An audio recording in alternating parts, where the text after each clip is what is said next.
Thanks to CSI and the other cop shows, DNA tests are no longer a mystery. Gone is the suspicion. They're just another weapon in TV's war on crime. But it might be a different story if that weapon was turned on us. And that's not impossible.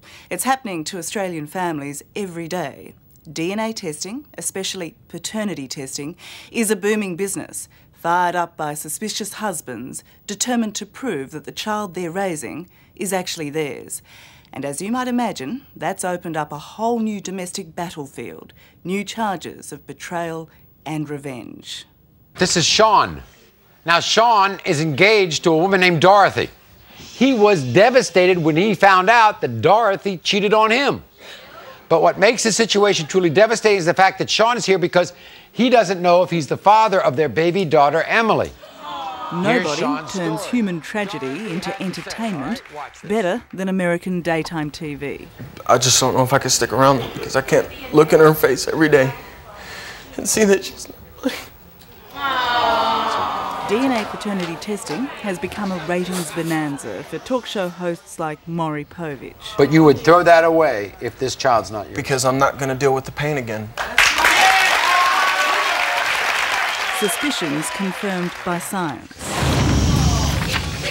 In the case of 2-month-old Emily, Sean, you are not the father.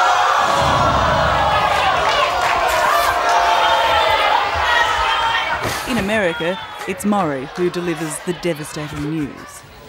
Dorothy, this was one big mistake, unfortunately. Here in Australia, it's the humble postie. There were a number of things that began to just not quite ring true. People making comments that she didn't look like me, whereas my older daughter did. And Chris refused to believe it at first, but the nagging doubts wouldn't go away.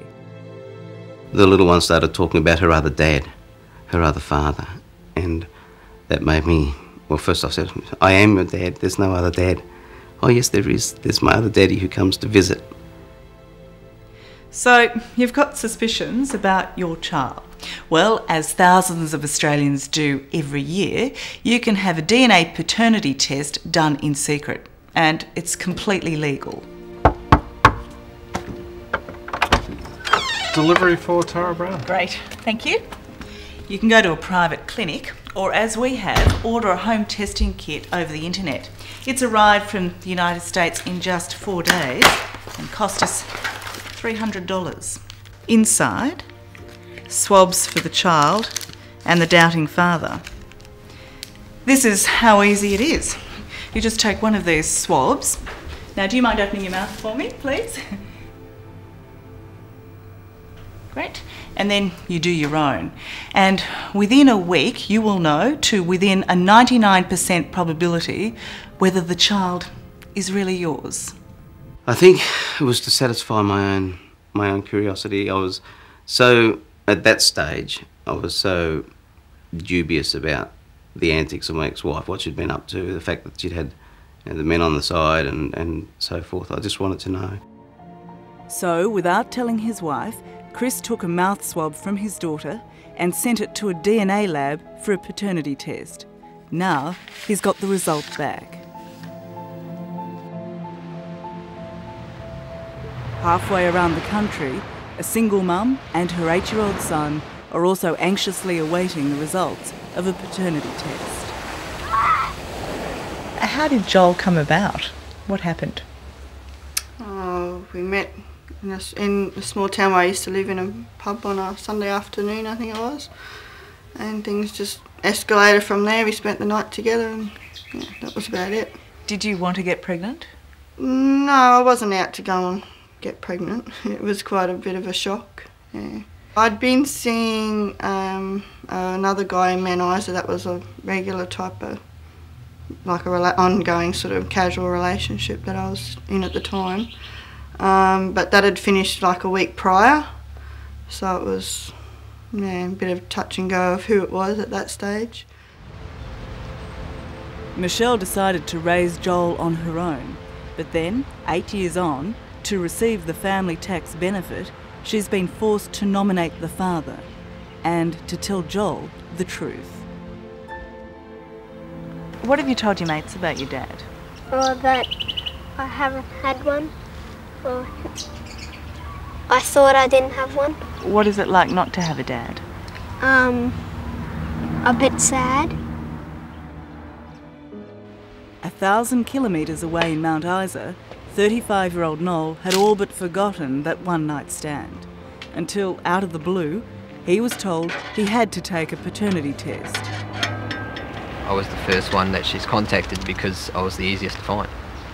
When you first got that letter and you're asked to take this test, what was your reaction then? Oh, it was like a joke. It was like there's like no way that I could ever be the father. You know, I'd only known the girl for like a matter of hours, and especially since he had other partners, I just thought there was just no way it was me. I couldn't believe that they sent me the letter. In an instant, Noel's world was turned upside down. I didn't think I was going to be the father, so I was kind of pretty cocky about it, you know. I thought, yeah, I'll be right. So it must have been an even bigger shock. Yeah, it was. It's pretty bad.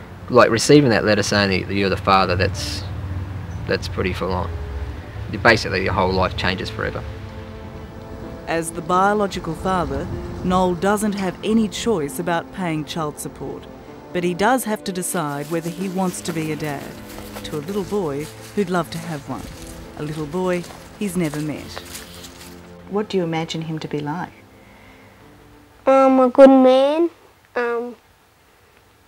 That could play with me.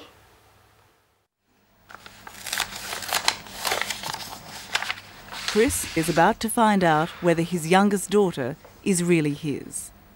The results came back, and unfortunately she wasn't my daughter, my biological daughter anyway.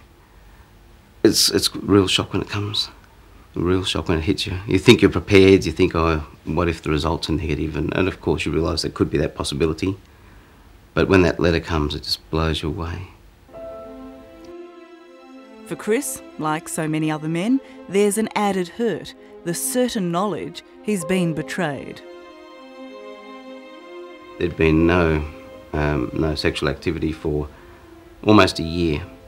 And then one night out of the blue, I was jumped upon. And you think that all your Christmases have come at once, and that suddenly your wife loves you again and believes that, you know, our marriage has got a chance. And I honestly thought things were looking up.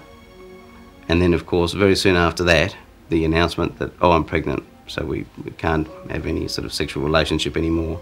What you're saying is you were set up to believe that you conceived this child together. Yes, I was set up to believe that she was my child. By now, Chris and his wife had separated. He was financially supporting both daughters, the youngest living with her mother, the oldest with him. Faced with mounting bills, Chris questioned why he should pay for a child who wasn't his. It was getting to the stage where I was almost going to have to sell my home or start selling all my possessions. So then you pulled out this trump card? I did. I would have been continuing to pay child support payments, which, if you do the sums, works out to around about $140,000. And I think as soon as she turned 18 and child support stops, I would have been told, guess what? She's not your biological daughter. What do you think is the predominant motivation for men seeking paternity testing?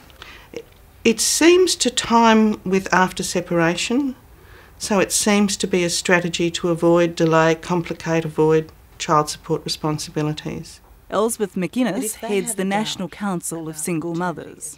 Is there as much deceit and betrayal as some people believe? We find that the deception most of the time is men who are wrongly and dishonestly denying their children. There's now a move to make it a criminal offence to do what Chris did, take a child's DNA without the permission of the mother or the family court. The mother didn't ask my permission to have an extramarital affair and to go out and have a child on the side, out of marriage, out of the wedlock. So I don't believe you need their permission to have a test. I wonder if it's working.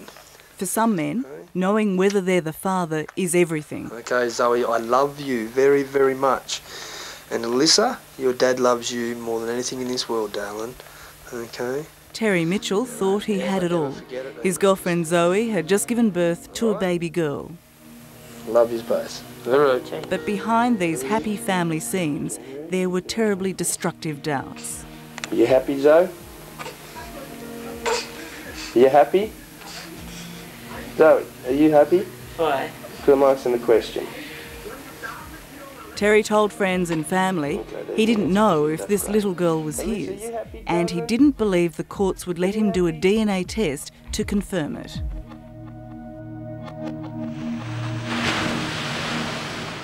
So why do you think he chose this place?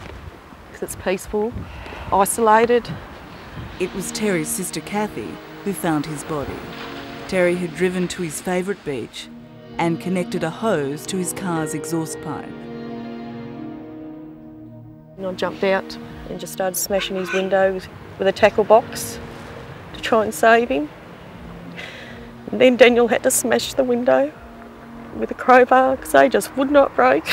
This is your younger brother? Yeah, it wouldn't break. We will never truly know what led Terry to this. All we do know, from the suicide note he left, is the night he took his life, he got a phone call from Zoe telling him his baby daughter wasn't his. Do you feel angry towards him at all for giving up? I do, but I don't, because the pain he must have felt to do that would have been unbearable for him. How sure are you that he took his life because he couldn't confirm the paternity of this little girl? He was frustrated with the system. There seemed to be forces stopping him from trying to find out whether the child was actually his child. He said, I love that child dearly, but I need to know, as its father, whether the child's mine. Hello, Lone Fathers Association. Barry Williams runs the Lone Fathers Association and had counselled Terry in the weeks leading up to his death. They ring me and I booked them in. How many other men are you aware of who've taken their lives because of this issue of paternity? Quite a few. Really? Mm. What's quite a few? Oh, probably a couple of dozen. They found out that the child wasn't theirs and they just couldn't take it and did away with themselves. Back in Mount Isa, Noel is working long hours to meet his child support payments plus $6,000 in back pay, a ludicrous penalty for missing payments he never knew he owed. I guess you do tend to think of yourself as a bit of a sperm bank with a checkbook. But a surprise. This young man has made one of the most difficult decisions of his life. He wants to be a real dad, and he's about to set off on a 10-hour journey to meet his son for the first time. I definitely felt like walking away to start off with, and just paying child support like it was a tax and getting on with my life. But after thinking about it more, it was the right thing to do, to go and be a role model for your son, especially if he hasn't got one, and to help him grow up. When I get there, I just want to basically just meet him, take him out, go to footy, maybe go to see a movie. Today's a pretty big day for you, isn't it? Yep. How are you feeling? A bit nervous because I'm seeing my dad for the first time.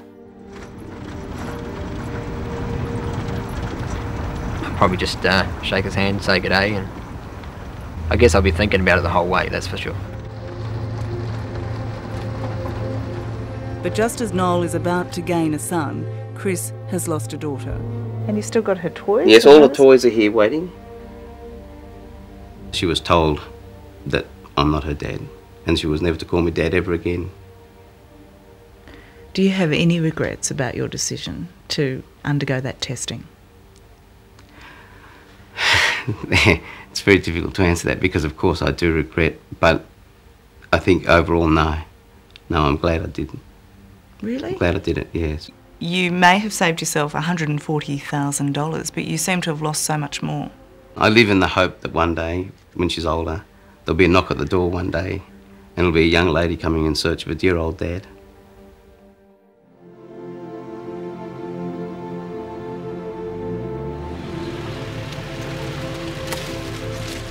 It's often hard to see how DNA testing serves the best interests of the children, the unseen victims in almost all these feuds. But in one case at least, it's given a little boy the father he never knew he had. How are you? G'day, Joel. How you doing, mate? How you going? Good. Got something for you. In the way of all meetings between strangers, this one is tentative. Oh, wow. Cool. Yeah, just walk around and hook it. But within a few hours, the awkwardness is gone. Not yet father and son, but mates. After all, these two plan a lifetime of getting to know each other. You can do that now. Do you feel like a father? It's really strange, but it's happened really quickly, but I kind of feel really good about it. I wouldn't say I feel like a father yet, but I'm really positive about the future.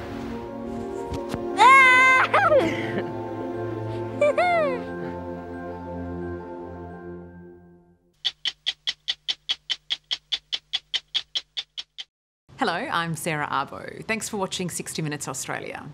Subscribe to our channel now for brand new stories and exclusive clips every week. And don't miss out on our Extra Minutes segments and full episodes of 60 Minutes on 9now.com.au and the 9Now app.